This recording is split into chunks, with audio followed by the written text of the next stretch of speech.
It's the DORK podcast. It's the DORK podcast. Rich Keefe. It's the DORK podcast. Hashtag. It's the hashtag DORK podcast.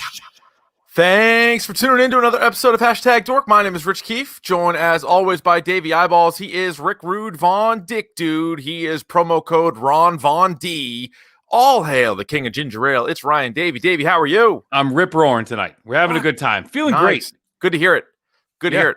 Ryan, I want to start with this. I was listening to our friends and colleagues, the Mac and Goo podcast. Yes. And they did 1990s comedies, which I would say, if I was to have an area of expertise in film, besides, all of it, it would probably be 90s comedy, 90s horror. That is my sweet spot. That is, as a gentleman who was born in 1984, 90s comedies were my thing. That's what it was. That's the sweet spot right there. There's a lot of all-timers on that list. I'm looking at it right now. It's an incredible list. Yeah. And they did a great job. It's a great topic, and they did a great job on it. You can check out their episode. But obviously it's dominated by Jim Carrey, Adam Sandler, Mike Myers, Chris Farley, and a few others. Right? You have sort of this one out, like Ben Stiller gets involved by the end, but it's really like Jim Carrey, Adam Sandler, because that's right in the mid-90s too, where I was all about it. Saw probably half those movies in the theater. The other half, I quickly got the VHS tape. I remember specifically my sister, who's 4 years older than me, telling me, you got to watch Tommy Boy. You're going to love Tommy Boy. Yes. I got the tape of Tommy Boy. I remember crying, laughing. I remember where I was. I remember falling out of a chair and had tears during the scene where obviously they're trying to sell car insurance, and it's Farley and brake pads, not insurance. Brake pads, yeah. And it's Farley and David Spade, and they're and then he does the thing with the car, and then he lights it on fire. Remember that one? Yes. And he's the kids are like, "Mommy, Daddy, I gotta go to the bathroom." Not now, damn it. That whole scene, cried, fell on the floor, crying, laughing for that. And I'm just looking at this list right now, and that's just the tip of the iceberg. It is. It's great. I was shocked how low they both ranked Ace Ventura, because to me, Ace Ventura was the movie. We had it last week on our Essentials movie. In fact, if you go back to our episode last week where we talked essential movies, a lot of 90s comedy. A lot of 90s comedy too. But what's great is that movies that you don't even if I said certain movies, you'd be like, "Oh shit, yeah, that movie too." It's a list that keeps going. You didn't even have to stop. So one of them, I'm just looking through it right now.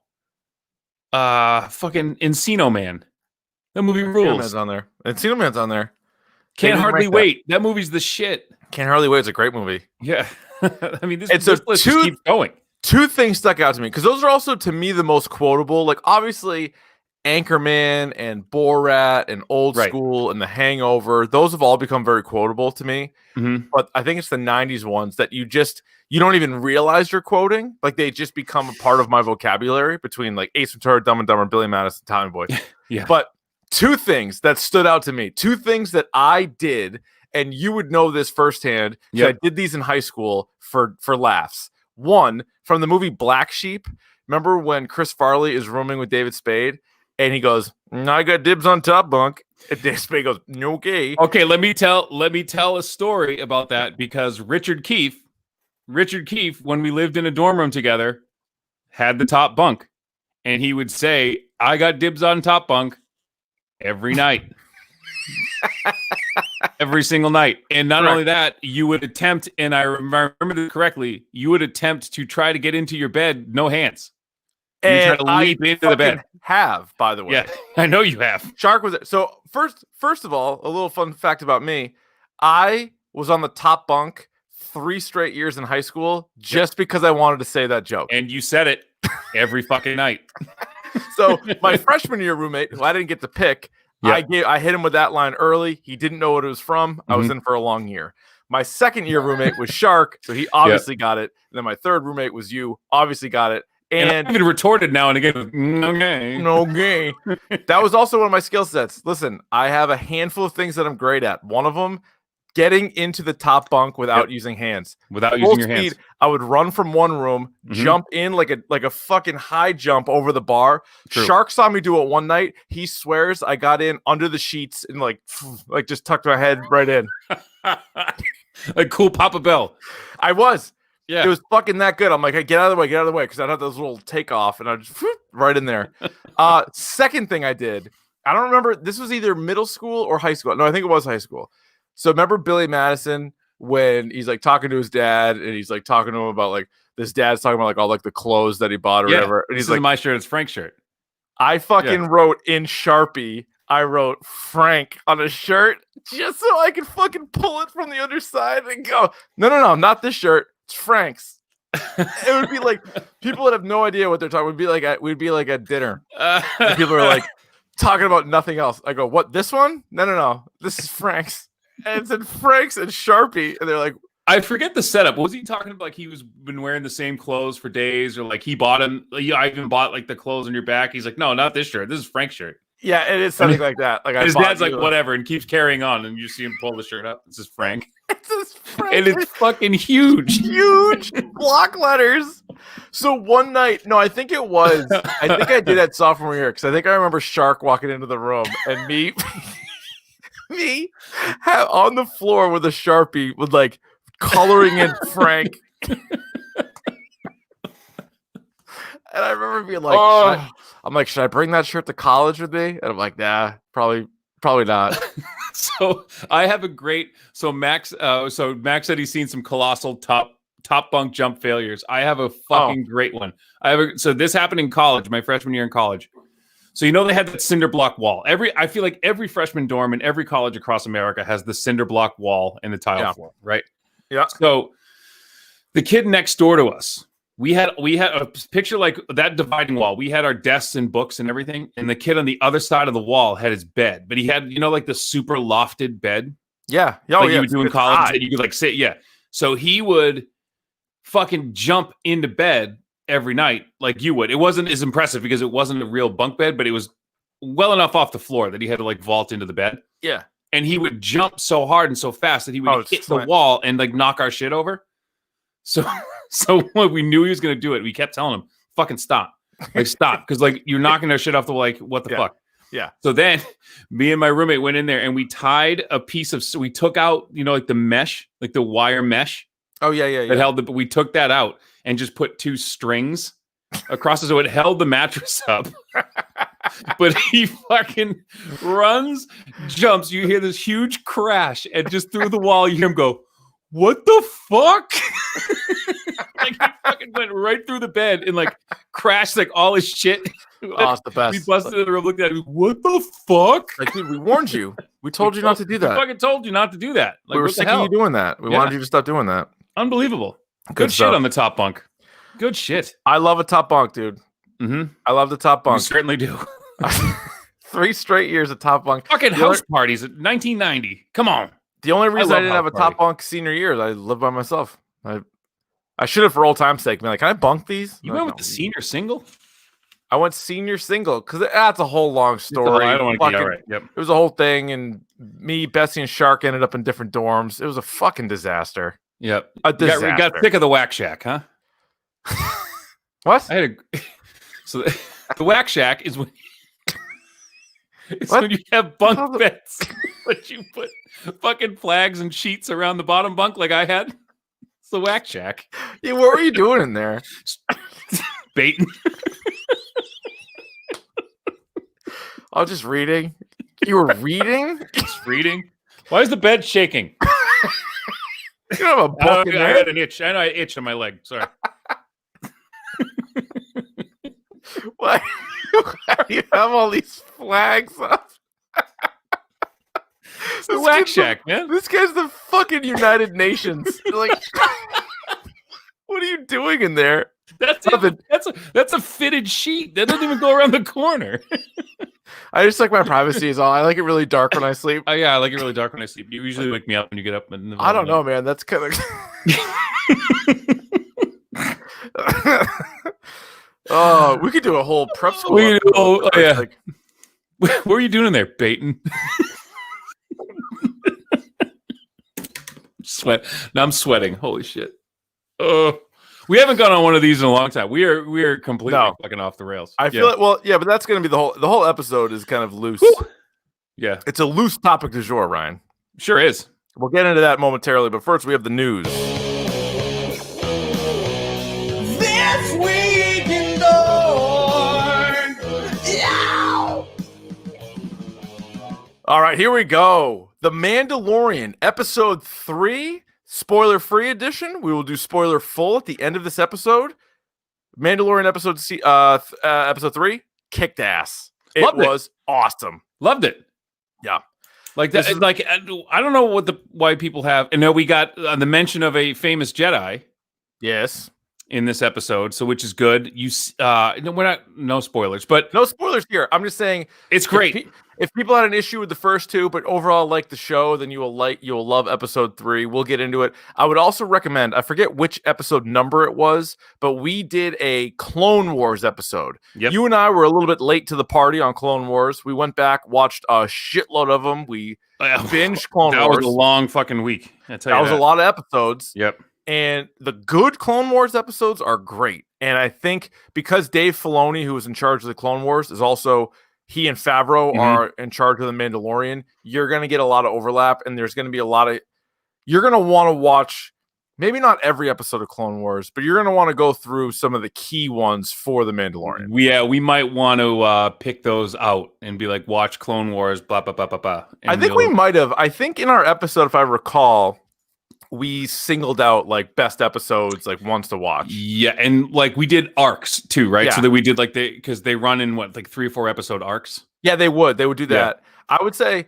and you can just bing this too, but I would do the Death Watch episodes. Yep.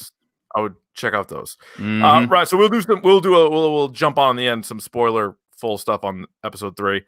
We got a little teaser and a release date for WandaVision. Yeah. The Marvel show is coming to Disney Plus on January 15th. So we are 2 months away from WandaVision. How about that?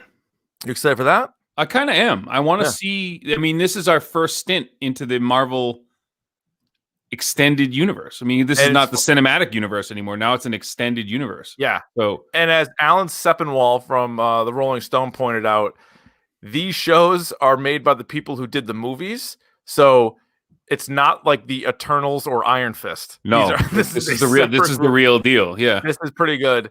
And I am curious just how much, because one of the things, and I stopped watching it. I know people said it got good again, but one of the issues with Agents of S.H.I.E.L.D. was they had to like wait for the movies, and then they would like do nothing for a while, and then all of a sudden they could do like a whole bunch of stuff. And it was like, I'm curious what WandaVision's gonna do as far as like, are they gonna just tiptoe around stuff and then all the payoff is in the movie, or is there gonna be some like big moments here in the show that you need to see for the movie? Like, I don't know what they're gonna do. I don't know either, and I'm hoping that these things matter. Because, like you said, one of our biggest gripes with the Netflix Marvel shows is why wouldn't you mention? Right. So I think they mentioned, what do they call it? They called it like the incident. Yeah, the incident. An incident in New York or something. Yep. Yeah. Or why wouldn't the Marvel movies mention Hell's Kitchen? We got people in Hell's Kitchen. Like, we're all right. Spider-Man would maybe run into them. Right. They're like 2 miles away from each other. Like, you would probably run into each other at some point. Frustrating as a viewer. Yeah. Ryan, in the you can't watch everything department, the Umbrella Academy is getting a season 3. People do seem to like it though. We tweeted about it, and there's a lot of people that are like, "You guys got to watch the show." I have seen both. The first 2 episodes. Oh, yeah. I like the second season a little bit better. Oh, okay. Because it kind of comes into its own a little bit, and you there's time travel, which is nice. Yeah. And there's superpowers, which is nice. A family of superheroes, which is kind of cool. I like that, obviously, very much. I don't want to give too much away, obviously, but I did actually watch it. So, okay. Yeah, good. I did. Right. I don't really talk about it that much. It's, I like to keep it personal. You keep it really close to the vest there. Mm-hmm. Big Mouth season 4 is coming real soon, right around the corner here. Yep, it looks good. You want to know a fun fact that might blow your mind a little bit? And I don't think I'm telling tales out of school here. But so Nick Fitzy Stevens, who is on Dale and Keefe, Monday, I've met the man. He's very Monday, nice. Wednesday, Friday. Yeah, we've done a podcast together. Do you know that he's like pretty good friends with Nick Kroll? I don't know why that hasn't been brought to our attention. How fucking cool. He like slipped it in out of nowhere one time. Like he definitely doesn't brag about it. He like, because I think me and Shime were talking about Kroll and he was just like, oh yeah. Like he went to like his bachelor party and stuff. Like because Steve Fitzy lived in New York for a very long time. Mm-hmm. And so like did stand up. And so like no, like he has come across like a lot of those guys of that age of that time. Yeah. But it's kind of funny. Like no shit, Nick Kroll. Ryan, this is some news.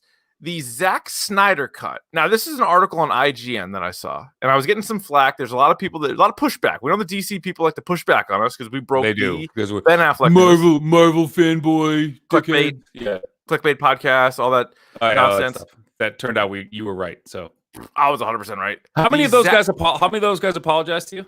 I think a couple, because I went through and I tweeted back at all of them. Yes, you did. I remember that. That's the one time that you were. It was a tweet storm. I was a tweet tsunami, and I came back after him. And a few guys like actually laughed and were like, "Nah, you're right." Like a few guys did. Most of them were like, "Yeah, it's still clickbait." Anyway, this is a real headline: the Zack Snyder cut, which is coming to HBO Max, will feature 4 minutes of new footage. See, this is misleading though, because I think 4. Hang on. So wasn't it they like half of the Justice League? Like Snyder only shot the whole Justice League movie. Yeah. But the reshots from Whedon were half the movie. Yeah, so I understand that Snyder already shot a lot of the movie. His cut could be a completely different movie with 4 additional minutes. So that it's a little misleading, but the fact that they rolled out this was a huge fucking deal for only 4 new minutes. Yeah, but my problem is, and I understand they probably had a lot that Snyder shot that they didn't use, and therefore that's technically new to us, but it doesn't count as the new. I understand that. Yes, okay. But they also said that he was getting $70 million for reshoots and like edits and stuff like that. For 4 new minutes, you need $70 million. Like that blew my mind. And to recut a movie that you basically already had made, like that's just putting puzzle pieces together at that point for $70 million. I know people are excited, but I have a hard time imagining this movie being all right. Let's say it's compare it to the MCU. Mm-hmm. There's 23 MCU movies. Any chance this would be a top 15 MCU movie? No, I don't think so. I really don't. And that's not even a Snyder problem necessarily. Like that's just the way they shotgun this whole universe. I'm not buying it. I don't. And by the way, I don't mean to diminish the work of film editors. I do it daily, so I know the amount of work that goes into that. And I'm not diminishing that. But what I mean is that like you have the pieces there, right? It's just and you have a team of people doing it. So it's not. Mm-hmm. I don't know. I don't think that's worth $70 million in a whole new release on HBO Max and like a whole thing. I don't think this is worth the whole fucking thing. But I will watch it and we will do an episode on it. We will absolutely do a standalone episode. Yeah. I'm going to actually, in order to do that episode successfully, I'm going to have to watch both of them again. Yep. Well, that's a good point. We have to, so we can be just to compare the same goddamn movie, just so I can remember. Because I haven't seen that movie since the theater. I saw it one other time. I watched it again. Okay. Mm-hmm. So I'll watch that again. Plus, we need stuff to watch. Oh, there's also rumors. I don't know what's what, but Wonder Woman 1984 could be coming to HBO Max. And then there's also some scuttlebutt about Black Widow maybe just coming to Disney Plus, but maybe doing it like the Mulan route. Like you buy it? Yeah. Mm-hmm. Even if you're a Disney Plus subscriber. I would do that. I would buy it. I would. I'd do that on both. Mm-hmm. I would do. Chris in the chat says, "Can our Snyder cut episode be 4 minutes long?" Only if you pay us $70 million. We'll do whatever you want for $70 million. And I also heard a rumor, and I don't know. You hearing this that Chris Pratt is going to show up in Thor: Love and Thunder? Makes sense. I mean, that should be like the Guardians of the Galaxy or the As Guardians of the Galaxy. That's Yes. a nice little team up there. Yep. So, there was that needs to rumors happen. that now there's rumors that he's going to show up in that movie. So that's nice. Also, It's he nice was news for us. voted the worst Hollywood Chris, and all of his friends had to come out and like defend him. I don't know how official any of these rankings really are, but I don't know. I think that's an unofficial thing, but he is the worst Chris. If it's Chris Pratt, Chris Pine, Chris Evans, and Chris Hemsworth, he's the worst Chris. Chris Pratt, Chris Evans, Chris Pine, and who else? Hemsworth. Oh yeah. Yeah. That's the worst. Yep. Hey, do you think Chris Evans is going out with Aly Raisman? That would be something. They were seen canoodling on Twitter. Canoodling. Well, they had a doggy play date, and now people are. Oh, that's nothing. You don't think they're going out? No. I think they might be. He has a type, and I think she kind of fits the type. He does fit the type. She was with she was with Jenny Slate. Mhm. Both are from Massachusetts, right? And so Jenny Slate's from Massachusetts. I think he likes. I mean, that's what both girls. He obviously is. Lincoln brunettes from the Commonwealth. Jesus Christ, it's right in front of our eyes, right there. I think they're together, and that would be America's power couple because he played Captain America. Mm-hmm. She is an American gold medalist, one of the darlings of the U.S. gymnastics team. Yeah. And I hate to say this word, but a bad bitch kind of. She's a bad motherfucker. Yes, she is. Yeah. She is a bad lady. Yeah, I like her a lot. I'm a big fan. So if they're together, God bless them. God bless them. God bless them. What am I gonna sit here and stand in the way of love? No, absolutely not. I'm not. This is a feel good episode. We're feeling good about things here. We are DORKtor feel good. And we are gonna make you feel all right. Right. On that note, Ryan, let's get to the next segment of the program. This is This Week in Horrible Rossi Takes. That's right. This week in Horrible Rossi Takes, Jason Rossi, of course, who co-hosts the Pop Culture Pile Driver podcast with our buddy Billy D. He is the owner of all of the worst takes that have ever happened. He, this past week, did an episode with our friend Lucy from the Furlough Friends. They discussed season 4 of The Office. Right. And whilst talking about season 4 of The Office, you know who Rossi defended and borderline likes? Guess what character Rossi likes? I know what he's going to say. And I think, wasn't it Toby? Wasn't he like a big Toby guy? Toby. He likes Toby. And he was saying that Toby is the face and Michael Scott is the heel. I almost drove off the road. He likes Toby. Toby's the worst. He's always been the worst and always will be the worst. And I also sneaky think he's the Scranton Strangler, even though I know he was just on the jury, but I think that he might be a serial killer. And that is Paul Lieberstein, who plays Toby, who is also one of the head writers on the show, also hates Toby. Toby's the worst. And he's nothing like Toby. Is he not? Oh, that's no. And he's meant to be like a fucking drip. He is a drip.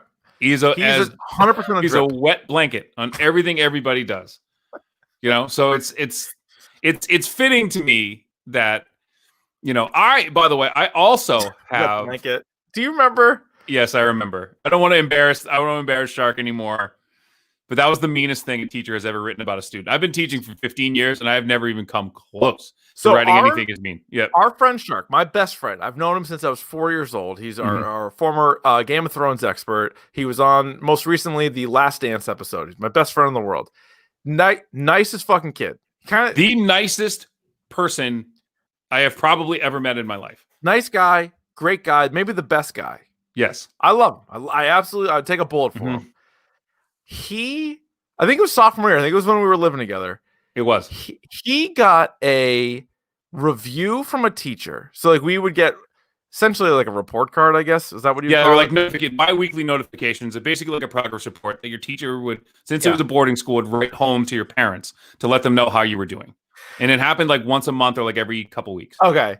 And like Shark's also smart too. Like he's very humble. He would never say that, but he's very smart. And like did very well in class, did very well in school, went to a good college. Like he's a smart fucking kid, polite, nice. Like people are always surprised that he hung out with like you and me because he was just so nice and we were kind of not as nice. And he got this review from a teacher that I swear to God, the teacher was talking about somebody else. It was insane. At one point he referred to Shark as a wet blanket. Not only that, but he said, I think the line was that he is having him in class is like throwing a wet blanket on the experience of others. So not only was he himself a wet blanket, but he was ruining the classroom experience for other people. Like he was a malignant wet blanket. Like in my mind, that is the meanest thing you can say about a child. He was 15 years old. He was 15 and he was kind. He was such a kind little kid. Like, he was little and he was skinny and he didn't really talk that much and just like nope. And like he had to have been talking about someone else. And the guy who wrote that is the biggest prick. Yes. So what I wonder is, so that guy's daughter went to our school, and I wonder if he like misheard something, because Shark didn't do anything to her. Like, he had no problem with her. But I wonder if he like hurt. That was so out of line. And then so we ended up, somebody posted it. Remember, on the bathroom, on the wall of shame. We had a wall of shame in the bathroom. We had a wall of shame. So somebody posted it, and then somebody else printed out a porno image. They printed out a porno image, which I thought was too far. It wasn't. It actually wasn't. I thought it was too far. And it was a man. I know who it was. I know who it fucking was. I know who it was too, but it wasn't us. Yeah. There was a man, I would say, in a compromising position. There was a woman in a compromising position with a man. And this person cut out the face of Shark and the teacher and put him accordingly. There was one kid in the dorm who was that good at Photoshop in the late 90s, early 2000s. It was the only kid who could have done it. So funny. But we would reference that years later. Like, to this day, we went to Shark's house, and his mother, we said something, and his mother went like bananas. Like, she still remembers that. Yeah. Oh, yeah. Oh, for sure. Because that was that memorable. And it was just so weird because of all people, like, the guy went off on him, and I still to this day don't get it. And you're right, it was definitely like the other kids in class that weren't getting it because of Shark. Like, Shark was the reason why everybody else in the class sucked. Right, like the reason this class sucks is because of him. Like this kid and what he does in class or doesn't do. I was flabbergasted by that. I just don't understand it. Because to put it mildly, I didn't do as well in school as he did. And I never received a comment like that. No. Ever. No. And there were teachers at that school who loved me that shouldn't have. You know what I mean? So I was like, why are you doing that to Shark, man? Why are you doing that to him? So anyway, I know Shark listens to the podcast. Hopefully he doesn't mind us telling that story, but it's been a long time. The statute of limitations is up. You know what? He wouldn't care because he's a nice guy. He's a fucking nice guy. And he would appreciate the pop on the pod. You know what he's not? A wet blanket. Not a wet blanket. And and not only that, every time I'm around Brian Sharkey, he enhances the experience. Yes, he doesn't take away from anything. In fact, Ryan, I would say he's a warm blanket when you come in out of the rain. Him and his whole family are just warm sweethearts. blankets. Yeah. Sweethearts. They just got a dog this weekend, so congrats on that. That's how good they are. They're fucking a rescue dog, you son of a bitch. He's out there saving dogs, you coward. Yeah, what's that guy ever done? I bet nothing. I bet that guy kills dogs. I bet he does. I bet he kills dogs. I don't know for sure. I want to say his name on air. But back to Rossi's horrible take. Is Jason Rossi the Toby of the Dork Shared Universe? My answer is yes. Yes, he is. Speaking of the meanest thing you can say about somebody, every time I tried, what does Michael say? He said, "Why every time I try to the way that you are? Why are you the way that you are? I hate so much the things that you you do. Every time I try to do something you try to make it not that way." He also, last episode, he forced Billy D to rank all of the members of the Dork Shared Universe. Poor Billy D, you put him on the spot. And he's like, what do you mean rank them how? Lucy's sitting right there. Yeah. Poor Lucy's sitting right there. Rank them all in order of importance. Yeah. Like, what? And then he rips off, first of all, poor Lucy was right above me, and I was third from the bottom. Yeah, it was not a great list. I updated the list on Twitter. Again, the hashtag Dork Shared Universe is us, Mac and Goo, Pop Culture Pile Driver, Change My Mind Pod, Dr. Joe Shime on Twitter, and Furloughed Friends. Yep. And I said it's pretty obvious that it's me and Davey at the top, everybody else, and then Fryer and Rossi at the bottom. So that's how it worked out. So the only two people I beat in that list are Fryer and Rossi. Unbelievable. So at least I'm the Creed. I will be the Creed. I will be the weird old guy in the Dork shared universe. I'm cool with that. I want to be. Can I be Daryl? Yeah, you're a good Daryl. Daryl's the man. I'm not as musically inclined. You might be more Daryl than me, actually, because you can do music like he can. I'm gruffer than you too. I think I'll have a little bit. Yeah, you might be actually more Daryl. Mm-hmm. Man, that's tough. I don't know what office character I want to be. Maybe Bob Vance from Vance Refrigeration. I think that yeah. I could be Bob Vance. Or right, I want to be cool guy Paul from Disaster Kits Limited. The other guy who works in the building. Yeah. All right. Yeah. Let's get to the next thing, Ryan. I said, let's get to the next thing, Ryan. There. No, god damn it. We already did that. God damn it. You can't stop it. Once it starts, you can't stop it. It's I'll fix it in post. Davey's video game minute, even if it takes more than a minute. All right, big week for some, Ryan. Maybe not us as much, but a big week in the video game world for some. I just want to talk to you in the word of the day, Richard. By the way, the Davey's Video Game Minute is brought to you by our friends at Wild Bill Soda. Get you some. Use the promo code Ron Von D. Go over to wildbillsoda.com. Get you some. And for Speaking the people who have, I was going to say, do you have something else on Wild Bill? Go ahead. I do. And I was going to say, for the people who have, by the way, I get emails. They send me weekly emails of people who use the promo code. It's getting used.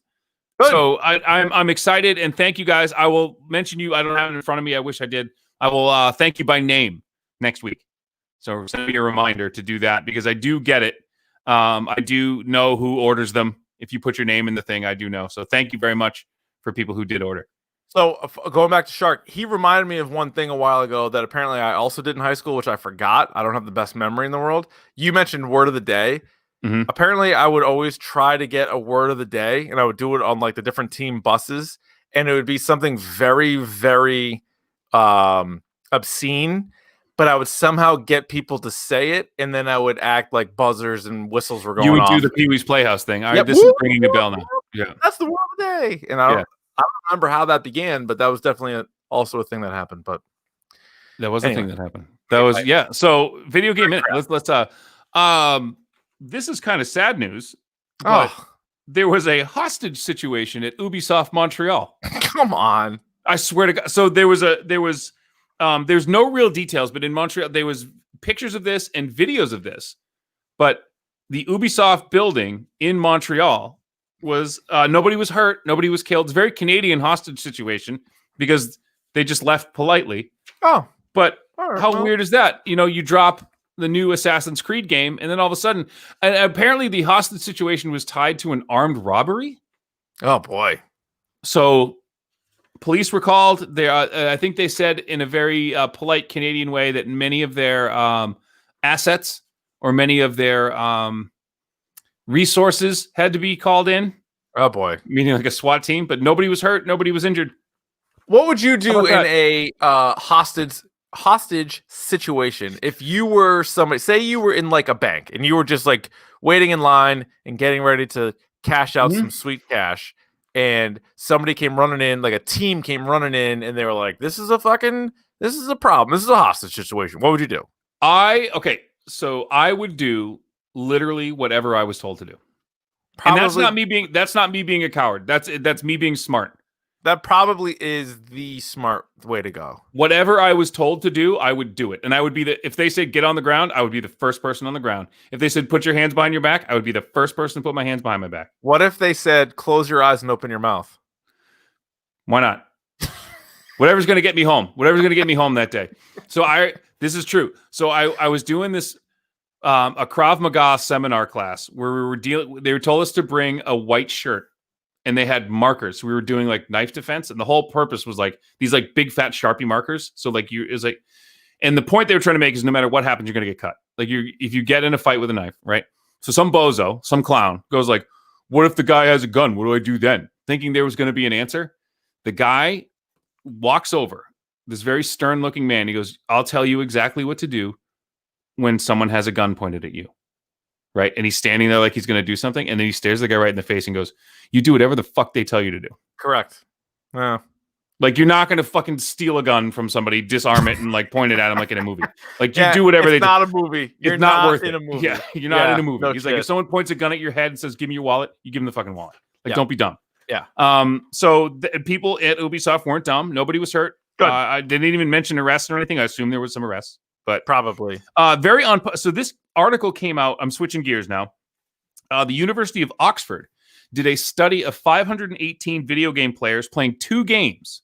Those games were Plant vs. Zombies and Animal Crossing. And they said with definitive proof that those 2 video games will improve your mood. They make you happier. People playing video games, scientifically proven. Those 2 specifically, but those 2 kind How of about that? social games That's very topic du make jour. people happier. How about that? So definitive from Oxford. So how that's about that's a pretty good place to that? Ever heard of it? I have, yeah. I There have. you go. And this study was done. So Animal Crossing came out in March. They started doing this in the summer. So it's been 518 players over the course of months. And they've just been, there's a committee on wellness. So they asked them a bunch of questions and they did a bunch of studies. And there you go. Makes people happier. I don't doubt it, Ryan. There it is. And there's your video game minute. Short and abridged this week because we get a lot to talk about. We really do, Ryan. Are you ready for the topic du jour? I don't know. Do I have copious notes?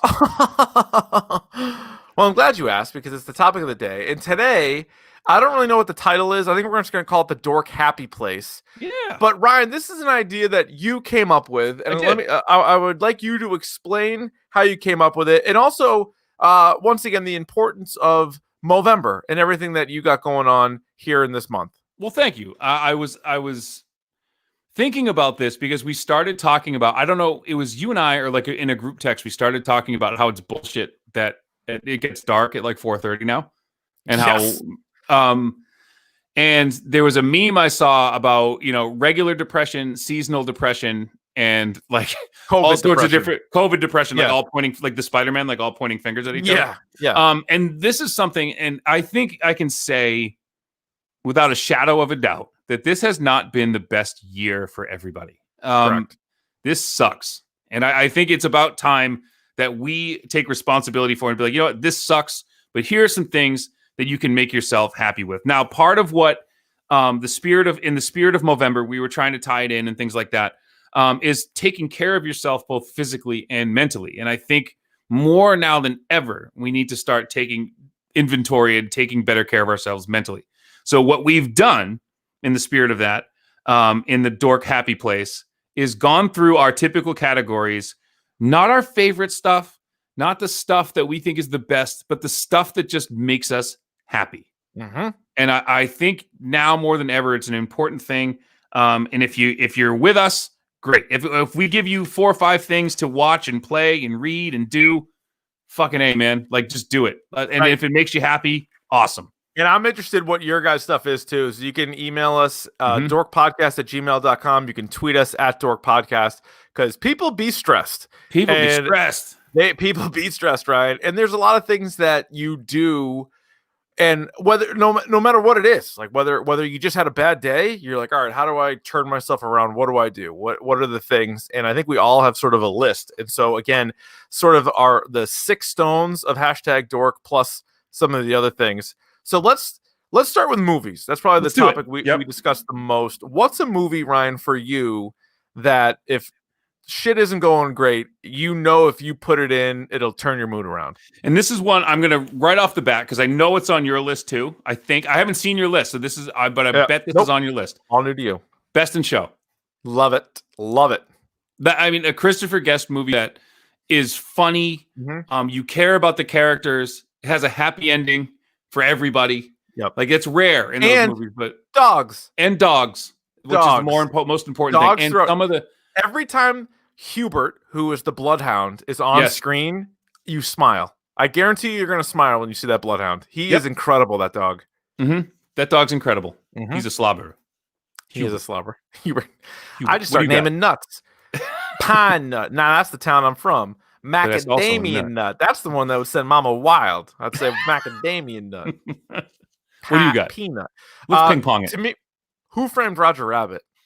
I love this movie, but the whole idea, the character of Roger Rabbit is to make people happy. Like he even says it in the movie. Yeah. Like his job is to make people laugh and to like entertain people. And so it's just great. It's probably the movie I've seen the most in my life, but it still holds up to this day. It is a great movie, but you have all the different cartoon characters. There's a little Bugs Bunny cameo, Mickey Mouse cameo, Donald Duck, Daffy Duck, the whole thing. But Roger Rabbit is a great character, and I love that movie. All right. Speaking of great musical moments in movies, I'm going to throw this one at Almost Famous.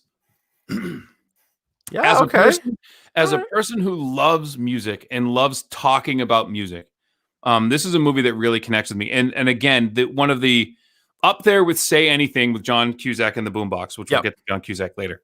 But the singing on the bus of Tiny Dancer by Elton John might be one of the best musical moments in any movie ever. And the line that Billy Crudup says at the end when he says, "What do you love about music?" And his answer is, to begin with, everything. And that is such a good line. Like, yeah. And music is one of those things for me that's always been, especially music from that time, because that's the music I kind of grew up with. And fucking kick-ass music. And it's funny, and there's heart there. There's a love story there. Yeah. Good shit, man. I'll tell you, Nicholas in the chat, I agree with a lot of his. He has Pineapple Express, Snatch, Guardians of the Galaxy, Ace Ventura, and Star Wars. I like all those movies. Snatch for a while was my number one favorite movie. And if we were playing that game, like the Know Your Bro game, that'd be my one. I would have said Snatch. What's Rich's favorite movie? Snatch. Yeah. We don't talk about it enough, but it's just one of those movies that it doesn't seem like it's on cable very often, so you kind of have to go out of your way to watch it, at least from when I'm flipping through stuff. But it's such a good story. It's such a good ensemble cast. I think the Brad Pitt character is one of the great characters. Mickey is so good, and when he's bare knuckle boxing, but Jason Statham in this is so good. And then the other dude, I forget what his name is in real life, but he played Al Capone in Boardwalk Empire. Yes. He's very good and stuff too. Tommy, yeah. But it's just crazy. Like all the characters like interacting with each other. They all have the crazy English accents. But it is a good movie. And then the way that it ends, like good soundtrack too. They got that. They fucking play the Oasis song there at the end, which is badass. I'm a big fan of that movie. But he also mentions Guardians. I would say out of all of the MCU movies, that is the one. Part because of the soundtrack, part because of Rocket Raccoon, part because of Gamora, but that movie is very, very rewatchable, and you can't help but be pretty happy by the time you're done with that one. All right, so I got an 80s twofer right here. Oh! I got an 80s twofer. Okay, one, my first favorite movie that I will watch once a month just to kick the tires. Drop Dead Fred. No, that's a 90s movie. My first favorite. That's a fucking great movie though. My first favorite movie ever. Ferris Bueller's Day Off. Oh, yeah. That is my first, I would say, as a kid, that was my first favorite movie. I wanted to be Ferris Bueller so much. I thought he was so cool. And just that, they all adore him. I like stoners, wastoids, dweebies. I like Sloane. Yeah, of course you do. I don't. You know, if you had that conspiracy theory that Ferris, it's like a Fight Club situation, that Ferris is all in Cameron's head. Yes, I have heard that. It's actually pretty compelling. It's pretty well done. Pretty compelling. Yep. Yeah. And the other one was Better Off Dead, John Cusack. $2. Sorry, your mom blew up, Ricky. I mean, it's how good does an 80s movie have to be if it's about killing yourself and it's fucking hilarious? Yeah. And I will watch that movie. That sums it up. Yeah, that sums it up. That sums it up in a nutshell. As a person who went through a very bad breakup in high school, this is, and I know I've mentioned that a couple of times, but what a great movie. That is a great movie. Better Off Dead was therapy for me, man. It makes me feel awesome. Okay. There it is. That's nice. Yeah. TV shows, Ryan. Oh, I got one more. One more movie. It's my most recent movie. And if you haven't seen it yet, it's on Prime Video right now. Go check it out. Peanut Butter Falcon. This movie is incredible. I haven't seen it. All right. Please watch it. Okay. If you're having a down day, watch the Peanut Butter Falcon. You'll feel better about yourself. Good buddy movie. All right. Television shows. I think there's a couple things here. There's always the standby ones, like the ones that you're like, hey, I can go back to this and watch it.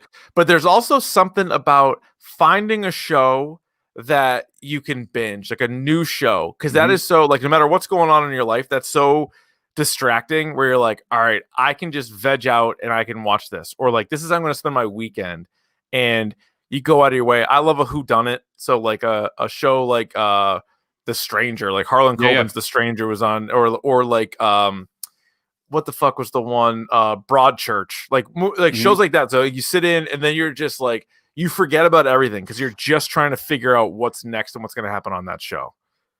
You want to kick us off? Yeah, The Undoing is another one that I'm watching right now. But honestly, if you're just sitting there, there's nothing better to me to just get sort of lost is Seinfeld reruns.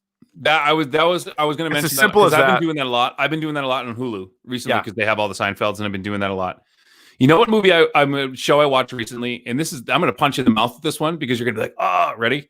The show that made me smile the most this year, Dave. Dave is awesome. Like, Great call. I did not watch that show once and not smile the entire time. Awesome. That's a great call on Dave. So good. It's funny because I was thinking of best like stuff, because like we're already in November, so I was thinking ahead to our we always do like a Dork Awards, like best of 2020 or best and worst of 2020, and I was thinking the movies are going to be terrible. Like our finalists for best movies are going to be trash, but the TV shows have been good. And I was thinking like, I'm like, Dave, if we were going to do like a Twitter poll, and so you can only have 4, Dave might be on there. Dave's definitely on there. Yeah. That, in my mind, like, that's the show that I watched and just smiled the entire time. It made me feel like, just listening to him. It's so funny because he's such a ridiculous dude. But then when he raps, you're like, holy shit, he's good. He's a legit rapper, Lil Dicky. Yeah. The character, like, he's charismatic. Gata is a great friend, sidekick character. Awesome. One of the best. And his girlfriend is awesome in the show. Such a cutie pie. Such a cutie pie, but you end up like caring about that relationship. Yeah. Because like she knows that he's a fuck up and like whatever, but she loves him. But then also like he kind of goes too far. And like it's one of those shows that's like, it's funny, it's got good music, but it also there's like a love story in there too. And speaking of that, if you don't watch that scene when she's sitting on his lap and he's playing music and they kind of like sing a song together. Oh, do you know how many times I've watched that? That is such a good scene. If you don't smile, you have no fun. I'm going to put a mirror under your nose because you're dead. You're dead inside. You're a vampire. You're a vampire person. You turned into a Dracula. Along those lines, a show that if you don't watch and feel something and feel so good about yourself after watching it, you're a dead person, is Schitt's Creek. If you have not seen Schitt's Creek yet? So my wife loves the show. I couldn't get into it, and she said you got to stick with it because I watched the first several episodes, and I was like, "This ain't." I like obviously the 2 leads in it because they're in all the Christopher Guest movies, but I couldn't really get into it. And I wasn't sold on it for the first 4 or 5 episodes because, and I think this was done intentionally, because the characters of the Rose family are such assholes. Once they kind of start to buy in and start to become like members of the community, that's when the show gets really good. Because right now in the beginning, it takes a little bit, but they're still pricks. You have to kind of let them do their thing. Like, my wife loves it. Like it's incredible. It's an incredible show. Matthew in the chat is dead on. I think you should leave. Like, it's short, it's sketch comedy, but I can rewatch that. Like my wife walks in and she's like, "You're watching this again?" I'm like, "Yeah." Because it's great. I will have good news about that. I was watching it with my 15-year-old nephew who lives with me, and the copier, nasty elf, he was pissing himself laughing. Really? Yes. Hey, here's a funny story. It's somewhat a redeeming quality, believe it or not, by Jason Rossi. That's his favorite sketch. Yeah. Out of all of them, that's his number one sketch. I'm smarter than you. I'm smarter than you. A couple others. Parks and Rec, for the same reason. Okay. Just lovely characters, lovely people on that show. Love how it ended. Parks and Rec is awesome. You can watch the whole thing on Hulu.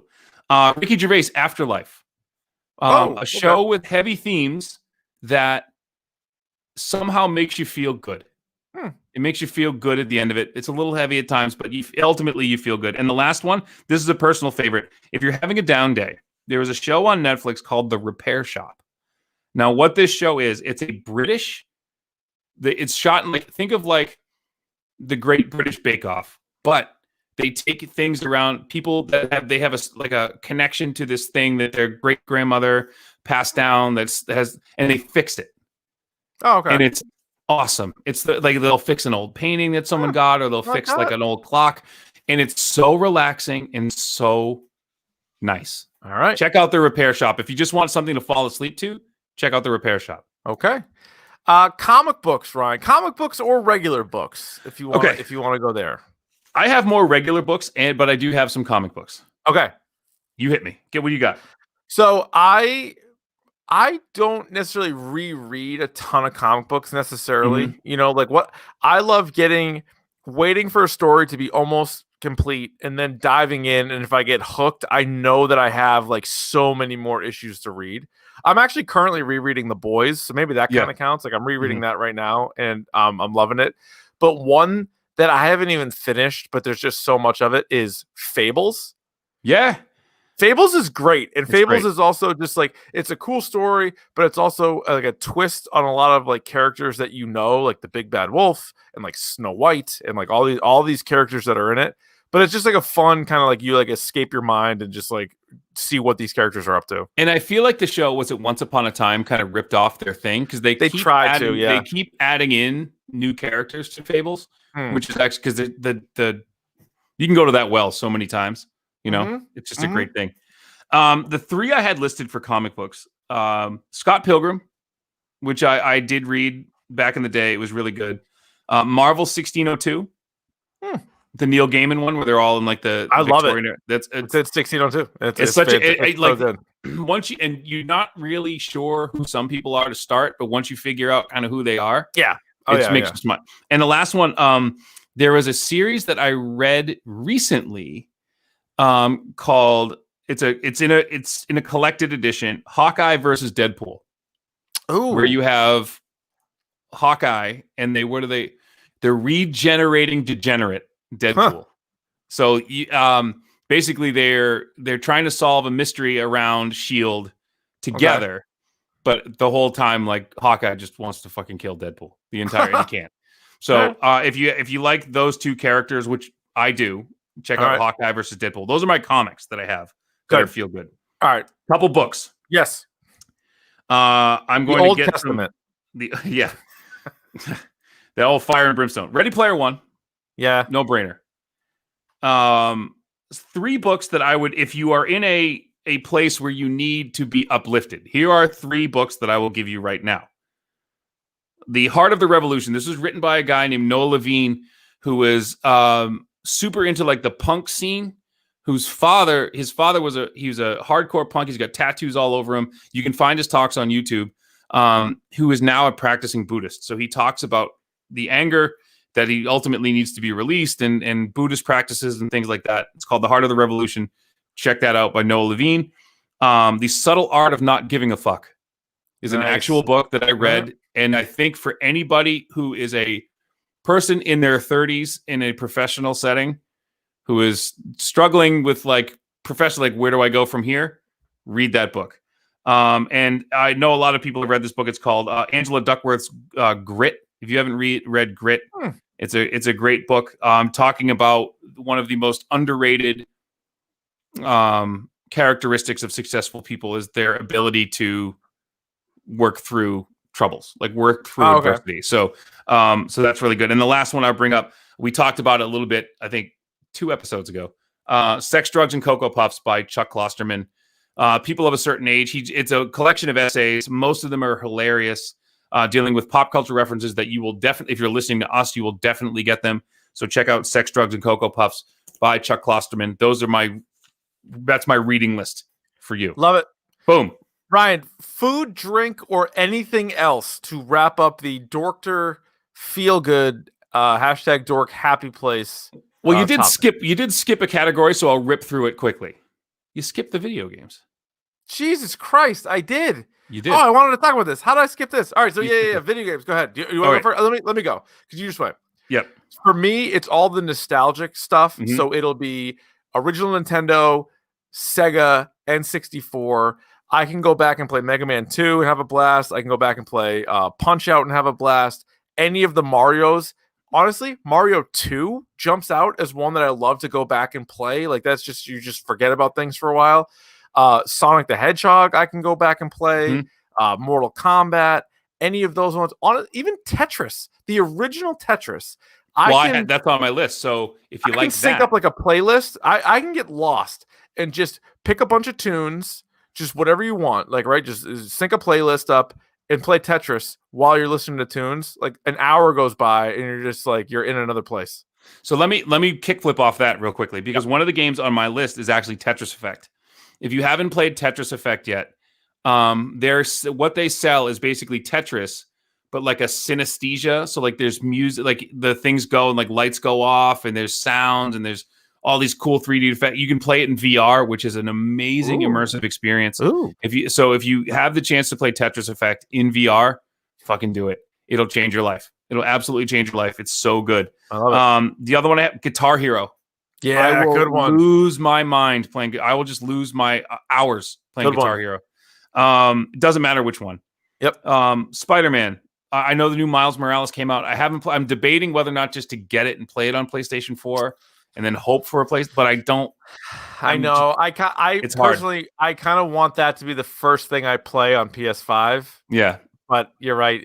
If I don't get the PS5 soon enough, then But I just might just being such a fan as I am, and being able just the act of swinging around the city, I could do it for hours. It's an amazing experience. A game I played on stream called Gris. It's spelled Gris.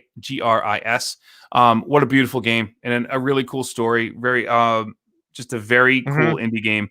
There's a game I'm playing right now called Lo-Fi Ping Pong. One of my guilty pleasures is lo-fi hip hop channels on YouTube, and you play ping pong with someone to the beat of like a lo-fi hip hop track. Oh, nice! And it's like it's NES graphics, but you just play, and it's just I do it for hours if I'm just like time to kill. So Nice. That's my list of games for. Those are good. Games. Yeah. I definitely find myself just either like hooking up the old Nintendo or Sega or like the emulator and just like diving into the old games. And Fucking then because you know them by memory and then you can just rip it. Food, drink, music, anything else that you want to hit on before we get out of here. Okay, I'm just going to run through a list of you. Ready? Go ahead. We're going to go fast because I know we're running out of time. Go ahead. Food. Samoas. I don't know what it's called now. Coconut Delights or something like that. The Girl Scout cookies. Great. Yep. Munchies. Have you ever had Munchies? Yes. The bag of Munchies? Yes. Which like Doritos. Unbelievable. Yeah. Sunflower seeds. Love it. Haribo gummy bears. Okay. Good one. Smart food. Wow.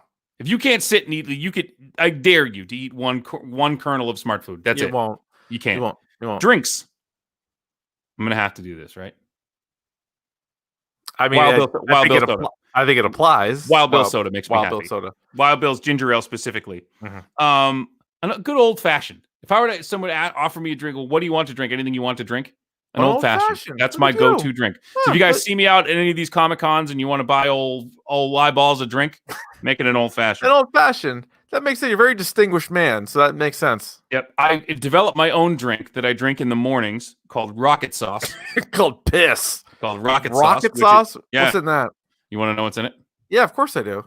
It is black coffee, protein powder, a little bit of almond milk, and egg whites. Shake it up. That'll get you going in the morning. You want to feel good? Do you don't cook the egg? No, you just buy the egg whites. Don't taste like anything. Oh, I gotcha. Okay. That's straight protein, bro. That's straight gains. Wow, you're killing it. Rocket Sauce. How about this one? Tropical Punch Kool-Aid. Yeah, that's good. Tell me you don't like a good cold glass of Kool-Aid. Couldn't tell you that unless I was lying. And how about a Scorpion Bowl? Okay. Well, all right. They're your drinks right there. And then I got 6 other things that I want to talk about that make you feel good. All right. Go now. What do you got? First of all, a fucking ice cream, Ryan, because you've never seen an asshole having an ice cream and having a bad time. No. I've never seen somebody be like, oh, I'm pissed and I'm eating an ice cream and I'm still pissed. No, No. That was a great bit that Chappelle did in his recent monologue. Oh my God. Buy the crack dealer an ice cream. Yeah. He'll take No, it. he was like, go do something nice for a black person Who doesn't deserve it. but make sure they don't deserve it. Yeah. You see a guy on the corner selling crack, buy him an ice cream. Buy him an ice cream. And what? He's going to take it. He'll be a little confused, but he's gonna like it. Like Everyone likes ice cream. Yeah. I love ice cream. I could eat an obscene amount of ice cream. Like out of all those, remember that guy that used to do Man versus Food? Remember that dude? Yeah. Mm-hmm. So like, there's no way I could do 99% of those. But one of the challenges he had was like 6 huge milkshakes, and I'm like, that'd be no fucking problem. My wife is always like flabbergasted when we go get ice cream. I go back and forth between soft serve, hard ice cream, and like a frap. But like I'll get like the jumbo frap, like the biggest frap they have, and like we're barely in the car, and you hear like the bottom like. It's like, amazing what? to me. I'm like, oh, I'm done. Like one of the most impressive. There are a lot of things on the list that are impressive things about you, but one of the things that I've always, since you were 14 years old, one of the things that has always impressed me is your ability to consume dairy. I can fucking slam down your milks and your ice creams. Like, remember when the milk challenge was a thing? You know why I never did that with you? Yeah. Because I'm convinced that you could have done it. Yeah, sure. I You could definitely have drank a gallon of milk. At that time, in high school and college, I could have. I've kind of cut. I don't drink milk much. It's in my coffee, but I don't really just drink a lot dairy of milk. products. Yes, I could. Crush it. Cheese. You want a cheese challenge? Doesn't she work in cheese? I'll fucking yeah. Oh yeah, she does. She's a cheesemonger for God's sakes. Yeah. I could crush cheese. Yeah, that's my happy place. I'm also a big wings guy, like buffalo anything, but buffalo tenders, buffalo wings, buffalo subs, buffalo anything. I'm in a good place. Drinks. I do. I'm telling you, I still have a soft spot in my heart for the old Mountain Dew. I get a nice Mountain Dew in me, and I am living the high life. I am on cloud 20 when I have you a do Mountain not Dew. respond well to caffeine and sugar. My friend in 8th grade would make his mom buy the very hard to find caffeine-free Mountain Dew because he convinced her that I would go too crazy on regular Mountain Dew, which was half right. Which is half right. You were crazy anyway. The Mountain Dew did nothing. Yeah, which was half right. What's the other thing on your list? What's the last thing? So I have others, right? Oh, go ahead. Yeah. So here are things that make me happy. That was just like, what the fuck would make me happy right now? Yacht rock music, specifically the music of Michael McDonald and Christopher Cross. Okay. There that is. A good piss rip, as I have written. You rip a good piss, you're feeling pretty good, right? Yeah, Oh, I got one. This is to that crap. end. Yeah, those spider head massager things. Oh, that's nice. You know what I mean? One of those things that makes you feel nice. What about this? Now, I don't want to steal one from your list. It could be on there.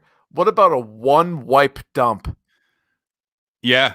Is there anything better than that? No. Where you have a full bowel and then you just wipe it once and you're like, that's it? That's it.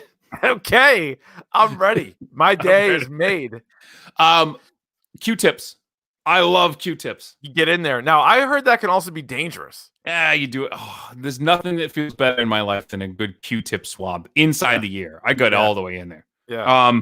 And I promised. So, John from Manasol Kerala Edible, that guy is the best. He's the one. If you remember John, he's the one who gave us. We mentioned him on the air. He's the one who hooked us up with gift certificates to Fandango. Yeah. If this is your thing, man, go check out their artisanal lozenges. Go to it's Kerala Kerala Santa _Cruz. Go check them out. Speaking of feeling good, talk to John. That's all I'm going to say. That's all I'm going to say. Okay, that's all you have to say. That's all I got to say. So what about a nice Irish backhand? The Southern backhand, you mean? Oh, Southern backhand. The Southern backhand? Baiting? A nice whack shack. Setting up and deploying a nice whack shack. Going to the flag store just so your bottom bunk can be covered from all lights or eyeballs. Yeah. I like that too. I mean, that's How nice. about just some me time? I like to just spread out, or like light some candles. When you're in bed and your wife is no longer in bed and you can just kind of starfish it and you can spread out. Holy smokes. Because we sleep with our dog. So like I have like no room in the goddamn bed. So when she gets up and I can just spread out and the dog's still. So what happens is I starfish and Harrow's in between my legs. So I'm like, you know what I mean? And but that's nice. That's you real back sleep? I'm a side sleeper, so that doesn't really. I sleep on my tum-tum. You're a tummy guy? I sleep on my tum-tum. Every once in a while it fucks up my neck. I'll wake up with like a real crank in her, but I go tum-tum. All right. Yeah. That's good to know. Someone mentioned in the chat, Old Country Buffet. Holy smokes. Wow. Holy smokes. Love I have that. done some I have like a a friend, buffet. my wife's friend's husband, who's also my friend. That dude, anytime we are in striking distance of an Old Country Buffet, will stop. He demands it. Why wouldn't you? Like, he loves it. He just Why loves wouldn't the you? Old Country Buffet. God bless him. A good Pizza Hut buffet. I also like too. Oh, You're that's a feeling nice good. thing. That's a nice time. If you don't mind me saying. If you don't mind me saying. Yeah, absolutely. All right, you ready for the next? That's it. Yes. Yeah, that's it, man. And I hope. So before we get to the pick of the pod, please, if anything on these lists speak to you, on my copious notes that I wrote on graph paper, please go and check them out. Let us know if it worked for you. It works for us. It works for us. Look at us. Please check out the Movember page if you guys want to get involved. We have hit our goal for the month, which is great. Richard, thank you very much to you for your generous donation. I really do appreciate it. And if you guys are down with the cause, check it out. We're just trying to help promote healthy men, make the men in your life, including yourself, live a little bit longer, and helping each other take care of each other. You know what I'm saying? I know what you're saying. Let's do it. Pick of the pod. Pick of the pod. Pick of the pod. Pick of the pod. Pick of the pod. All right, Ryan, would you like to kick, receive, defer, or defend a goal? I will defer to you this week. All right, so I have started watching. Everybody's talking about the show. I'm only 2 episodes in, but The Queen's Gambit. Yes, chess. On Netflix. People are all in a lather about it. I'll say so far it's good, and there's only 7 total episodes. I'm only 2 in, so at this point, I've heard it gets better. I do like it, but that is one of the shows. I'm currently watching The Mandalorian, Fargo, which sneaky stinks. Are you watching Fargo yet? I bailed on Fargo. I bailed on Fargo. Wow. I'm 3 episodes in. Just watched the 9th episode. I think there's 10 total.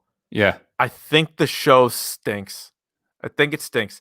I'm also watching the Undoing, and I just started Queen's Gambit. So Queen's Gambit's a good time. I know a lot of people have recommended it, so it's a good time. Oh, and I'm going to start Utopia. You told me to watch Utopia. I will watch that because of you. Yep. And because I have to go to who yelled at me about Utopia. Oh yeah, we've gotten a bunch of emails actually about Utopia. So it was only a matter. I'm like, all right, fine. So Jay Dunks on Twitter. Okay. It was like, dude, he said, I'll read you. He said, as a man who listens to podcasts regularly, I heard the majority of your work, and I was like, this is right up Davey's alley, to be honest. And he said, basically, like, you need to report back to me on this. So I watched the first episode of Utopia. It's pretty fucking good. All right. He's right. He's right. It's pretty I'll watch that. Good. Oh, speaking of up your alley, Truth Seekers, I watched the whole thing. Yeah. You watched the whole thing? I watched the whole thing. Yeah. I don't want to say this because I feel like it could affect you because I hate when things are over promoted. Yeah. I'm not saying it's the best show of all time. It's not. But I feel like knowing you and knowing what you like, this might be one of your favorite shows. Okay, I'm in. Okay. So there's another show that snuck up on me that I want to mention as one of my picks of the pod too. So Utopia is one of mine. The other one, it's a show from Rhett Reese, Sean Simmons, and Paul Wernick, who are responsible for Deadpool and Zombieland. There's a show called Wayne on Amazon Prime. It's only 1 season, and they said basically Amazon canceled it, but they're like, you need to do season 2. Huh. It takes place. It's a kid. He's a 16-year-old kid. His father's dying of cancer. His mom ran off with some guy, and they stole his father's Trans Am, his 1975 Trans Am. So the story starts in Brockton. Lovely Brockton. Love it. Might I say. City of Champions. City of Champions. He actually goes to Hagler High School in the show. So Michael O'Malley, Nashua's own, is in it, plays the principal of the high school. Okay. And he gets a girl, and there's the premise of the show. I'm only 1 episode in, but it's pretty gritty and sharp. Like, the show is pretty good. It's 10 episodes. They're all about a half hour, and he goes from Brockton to Florida to get his dad's car back. There you go. That's a show. There you go. And the kid in it, actually, some bad and yet some really good Boston accents. If you're you're going to get a mix, I'm sure. Mm-hmm. I'm sure you are. Ryan, want to hit on The Mandalorian real quick? Oh, yeah, let's do that. All right. Spoilers! Spoilers! Here come the spoilers! Episode 3 of The Mandalorian was far and away the best episode of season 2, and you get more Mandalorians, although not necessarily the Mandalorians that Mando is used to, but this you gotta watch the Clone Wars for this shit. Yep. Bo-Katan shows up, and she is awesome. She is perfect, and I can't wait to see where this goes. We also get Sasha Banks. She shows up, and it's funny because I think we thought it was reported that Sasha Banks was going to play Sabine Wren, and she is not. As far as I know, she's not playing Sabine Wren, but she is in there. She is one of like Bo-Katan's teammates, or for lack of a better word. But they bail out Mando in a scene, a couple of scenes actually, and it was great. Like, this was what I was hoping episode 3 would be. You get a little bit of Moff Gideon as well. Giancarlo Esposito is back in this, and they reference, as you pointed out earlier, they reference Ahsoka Tano. Yes. We don't see her yet. Not yet. But they reference her, and you know that Bo-Katan knows her if you go back to the Clone Wars stuff. Yes. So this was awesome. I was so excited for this. And Bo-Katan says, Moff Gideon, he has something that belongs to me. Meaning like the dark, like he has dark like, saber. You know what I mean? So, and I love the idea that as soon as they took their helmets off and he said, what are you doing? He's like, you're not a Mandalorian. And they're like, oh, he's one of them. Yeah. Like, I love that there are different factions of Mandalorians. And I love how they did that. And again, the girl, I forget, Katie Sackhoff is her name. She was in Battlestar Galactica, and she was in 24. So she's excellent. Awesome. She's awesome. Awesome. It was great casting. Mm-hmm. I didn't know. It's funny because they spent so much time talking about Rosario Dawson as Ahsoka Tano and Sasha Banks joining the show that I didn't know Bo-Katan was going to be in it. I had no idea. It. So that was as soon as we cool saw them, I was like, oh, as soon as you saw the helmet with like that, it's like an owl or something like on her face. Yeah. Because that was part of the. I forget what they called themselves. I don't think it was the Owl Watch, but it was something like that. Like Death Watch then became a couple of different things. Night Owls. Again, she's the leader of the Night Owls. Night Owls. There you go. Yep. Fucking awesome. And her sister, if you remember, Bo-Katan's sister from Clone Wars was the one that was smitten with Obi-Wan Kenobi. Remember that whole storyline? Mm-hmm. She had like the big headdress and everything else. Yes. Fucking awesome. And she had the dark saber, right? I think at one point. Yeah, I believe it. I believe so. But anyway, I love what this episode was, and I love where it's going. Oh, also, by the way, shout out to Bryce Dallas Howard, because we gave her a hard time because she directed the worst episode last season. Right. It was a little too Seven Samurai for me. Yeah. But she directed this episode, and this was the best one so far. Yep. So far, and there's 5 more to go. So the needle is back pointing up. The needle's moving, and not only that, but I see this as you have to take not episode by episode, but as a whole. So this is 8 episodes. So it's basically an 8-hour movie. Yeah, less because this episode was 33 minutes. You know what I'm saying, though? It's like a 6-7 hour movie. Yeah. So you have to take it as kind of the whole. So now, if you think we got 5 episodes left, so we have a whole movie left. Yeah. Oh, for sure. And so this season will end, I think, at the end of December. So we will do a whole standalone episode on The Mandalorian at the end there, but we're going to just continue to update you throughout like this on the podcast. But awesome episode. Super pumped for that. Just wonderful stuff. Wonderful stuff. Next week, Ryan, TBD, I believe. TBD? We got TBD. And I'll throw it on you guys.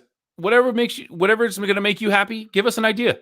Throw it to us. Feel free to throw some ideas at Dork Podcast on Twitter, or you can email us dorkpodcast@gmail.com. Actually, I got to go through those again because people over time have submitted some ideas, and I remember being like, oh, this one's good, and then not doing it. So I got to go through the emails too. But there's definitely some good ones on there.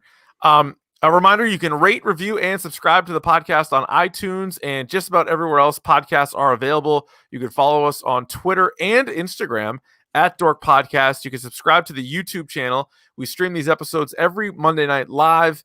You can go back and watch the episodes. We occasionally have other videos as well. Just go to youtube.com/Dork Podcast. You can subscribe to Davey's Twitch channel as well, twitch.tv/rvond. Trying to come back. We're trying. Dude, man. Hard. I played Among Us the other day again. It's I fun. played with you that one time, then I played with Shine the other night. It was a good time. Yeah, I got to watch for like 20 minutes or something. It's fun. Yeah, it's not bad. Yeah. And then you can, if you're on Facebook, you can. We have a group page there. The hashtag Dork Shared Gooniverse. Again, it's everything that we're doing. Mac and Goo, the Pop Culture Pile Driver, the Change My Mind Pod, Furlough Friends, Shime, and Dr. Joe, the Backcracker, all on Twitch there. So that'll do it for us. Thanks for listening. Let us know again. Give us some ideas for some topics. Also, let us know what puts you in your dork happy place. But Ryan, before we get out of here, what do they say about wombats? That they do square poo-poos.